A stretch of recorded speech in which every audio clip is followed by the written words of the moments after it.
கடந்த 32 வருடமாக எந்த ஒரு எதிர்பார்ப்பும் இல்லாமல் உழைத்து கொண்டிருக்கிற ஒரு உண்மையான குடும்பம் நம்மளுடைய தளபதி குடும்பம் மட்டும்தான். தளபதி நெஞ்சில் குடியிருக்கும். அவர்கள் கட்சி ஸ்டார்ட் பண்ண பிறகு அவர் தமிழகத்துக்கு மட்டும் யோசிக்கல, புதுச்சேரிக்கும் யோசிச்சாரு. அதே மாதிரி எங்களுடைய தலைவர் விஜய் அவர்கள் தமிழ்நாட்டுக்கு மட்டுமல்ல புதுச்சேரிக்கும் சேர்ந்து ஒரு மிகப்பெரிய திட்டத்தை வச்சிருக்கார்.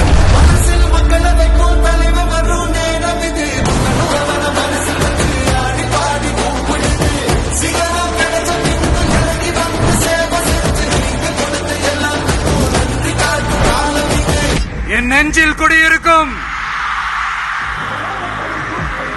புதுச்சேரி மக்கள் உங்கள் அனைவருக்கும் என்னுடைய வணக்கம்.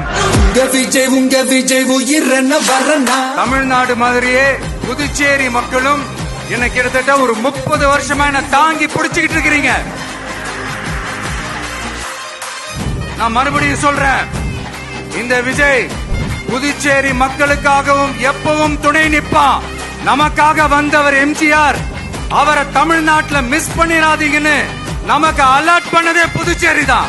அப்படிப்பட்ட புதுச்சேரி நம்மளால மறக்க முடியுமா? இத பார்த்தாவது தமிழ்நாட்டில் இருக்கிற அந்த திமுக கவர்மெண்ட் கத்துக்கிட்டா நல்லா இருக்கும். வரப்போற புதுச்சேரி தேர்தல் களத்துல நம்மளுடைய தமிழக வெற்றி கழகத்தின் கொடி பட்டொளி வீசி பறக்கும்.